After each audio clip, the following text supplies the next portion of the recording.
অনেক দিন আগের কথা, একটা গ্রামের নাম চন্দ্রনগর। গ্রামটা যেমন সুন্দর তেমন গ্রামের মানুষজনও মিলেমিশে অনেক হাসি খুশিতে দিন কাটে। এই গ্রামের বসবাস করত এক ব্যবসায়ী রহিম। তার পরিবারে ছিল তার মা, ছেলে ও 2 মেয়ে এবং তার স্ত্রী।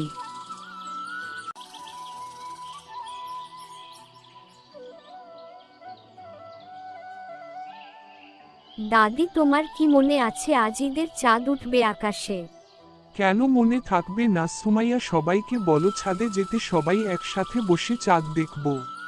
সবাই ছাদে অপেক্ষা করছে তোমাদের জন্য। তুমি যাও, আমি হাসানকে সাথে নিয়ে আসতেছি। দাদি, সারাদিন তুমি এত কিসের গল্প করো হাসানের সাথে? কই, আমাকে তো একবারও গল্প শোনাও না। দাদি, সুমাইয়া শুধু আমার পিছনে সারাদিন লেগে থাকে। তোমার কি কোনো কাজ নেই? দাদি, তুমি আমাকে আদর করো, তার জন্য সুমাইয়া আগুনের মতো পুড়ে। হাসান, তোমার বড় আপুর সাথে এই কেমন ব্যবহার? সুমাইয়াকে আজ থেকে আপু বলে ডাকবে। হাসান, তোমার নামে আমি বাবার কাছে বিচার দিব। বাবার কাছে বকা খাওয়ার জন্য প্রস্তুত হও। সবাই একসাথে ছাদে বসে অপেক্ষা করছে চাঁদ দেখার জন্য। দাদি, চাঁদ কখন উঠবে? ঈদ কি কাল হবে না নাকি? একটু অপেক্ষা করো হাসান, আর একটু পরে চাঁদ উঠবে। হাসান, তোমার এত তারা কেন চাঁদ দেখার জন্য? তুমি চুপ থাকো সুমাইয়া, তোমাকে কি বলেছি কথা বলতে? তোমরা 2 ভাই বোন কত ঝগড়া করো, আর হাসান সারা দেশ অপেক্ষা করছে, আর তুমি আর একটু অপেক্ষা করতে পারো না? ওই দিকে দেখো হাসান।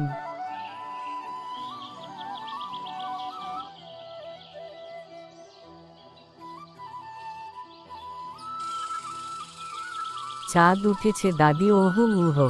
হাসান, চাঁদ উঠেছে, এবার খুশি তো? ঈদ মোবারক দাদি।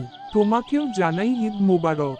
দাদি, আজ কিন্তু গল্প শোনাতে হবে। ঠিক আছে, তুমি যদি গল্প শুনতে চাও তাহলে আমি গল্প শোনাবো তোমাকে। দাদি, আমিও শুনতে চাই গল্প, আমাকে শোনাবে? নিশ্চয়, আমি তোমাদের দুজনকে শোনাবো গল্প। আগে খাওয়া দাওয়া শেষ করো, তারপর গল্প শুনবে। দাদি, খাবার খেয়ে আমি তোমার রুমে আসবো, আজ আমি তোমার সাথে থাকবো। ঠিক আছে সুমাইয়া, আজ আমি তুমি হাসান একসাথে থাকবো। খাওয়া দাওয়া শেষ করে হাসান আর সুমাইয়া এসে দাঁড়িয়ে থাকে দাদির সামনে। দাদি, আমাদের খাবার খাওয়া শেষ, এবার কি গল্প বলবে? তোমাদের জন্য অপেক্ষা করছি আমি, এসো বসো তোমরা দুজন। দাদির মুখে গল্প শুনে হাসান আর সুমাইয়া অনেক খুশি। আর না, আবার অন্য কোনো দিন গল্প শোনা যাবে। হাসান যাও, ঘুমাও, কাল আবার সকাল বেলা উঠতে হবে। দাদি, কেন তুমি কি আজ আর গল্প শোনাবে না? কাল তো স্কুল, প্রাইভেট কিছুই না। দেরিতে উঠলে তো কিছু হবে না। তুমি জানো না হাসান, ঈদের নামাজ আছে কাল।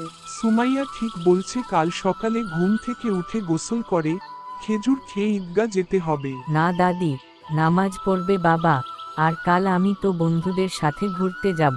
তুমি নামায় যাবে না, এটা মা জানতে পারলে তোমাকে অনেক মারবে। এটা তুমি কি বলছো? তোমার বাবা নামাজ পড়বে তো কি হয়েছে?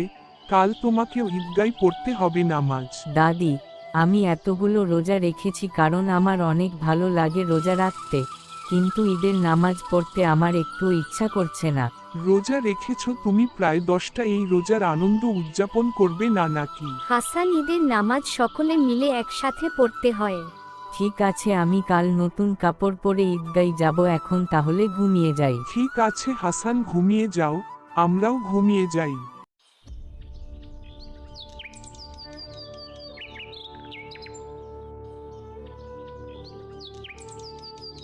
মা, হাসানকে ঘুম থেকে জাগিয়ে দাও, 8:30টায় নামাজ। রহিম, তুমি তৈরি হতে যাও, আমি হাসানকে ঘুম থেকে জাগিয়ে তৈরি করে দিব। তাড়াতাড়ি তৈরি হতে বলো, আমার সাথে ঈদগায় যেতে হবে। ঠিক আছে, আমি হাসানকে এখন জাগিয়ে তাড়াতাড়ি করে তৈরি করে দিব। তুমি এত ভাবতে হবে না, যাও তুমি তৈরি হতে।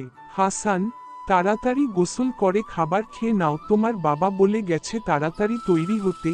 তোমাকে তোমার বাবার সাথে যেতে হবে ঈদগায় নামাজের জন্য। দাদি, আমি নামাজে যেতে চাই না। একটু পর আমার বন্ধুরা সবাই আসবে, ঘুরতে যেতে হবে। তুমি তোমার বন্ধুদের সাথে ঘুরতে যেও নামাজ থেকে এসে। আর ঈদের নামাজ তো বেশি টাইম লাগে না, তাড়াতাড়ি তৈরি হতে হবে, না হলে তোমার বাবা রেগে যাবে। দাদি, দেরি হয়ে যাবে, সকলে আমার উপর রাগ করবে, তুমি একটু বাবাকে বুঝিয়ে বলো না, তোমার কথা তো বাবা শুনে।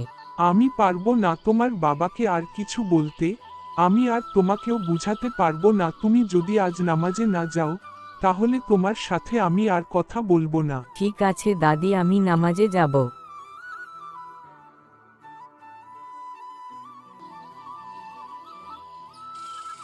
হাসান, তোমাকে আজ অনেক সুন্দর লাগছে। কি হলো, মন খারাপ কেন? দাদির সাথে কথা বলবে না নাকি? না দাদি, আমার মন খারাপ না। হাসান, তাড়াতাড়ি এদিকে আসো। ঠিক আছে, যাও, বাবা ডাকছে তোমাকে।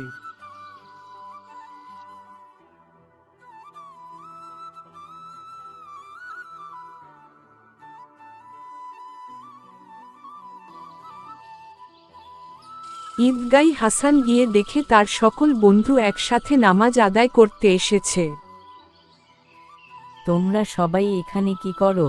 তোমরা আমাকে বলেছ সকালে ঘুরতে যাবে, নামাজ পড়তে আসবে না। আমাদের মা বলেছে রোজা রেখেছ, এখন উদযাপন করতে হবে, ঈদের নামাজ আদায় করে। তাই সকলে মিলে একসাথে ঈদগাঁয়ে ঈদের নামাজ পড়তে এসেছি। তোমরা তো আমাকে কিছু জানালে না। বন্ধু, সময় পাইনি। ঠিক আছে, চল সবাই একসাথে ঈদের নামাজ আদায় করি। তারপর সকলে মিলে ঘুরতে যাব। তারপর গ্রামের সকলে মিলে ঈদের নামাজ আদায় করে।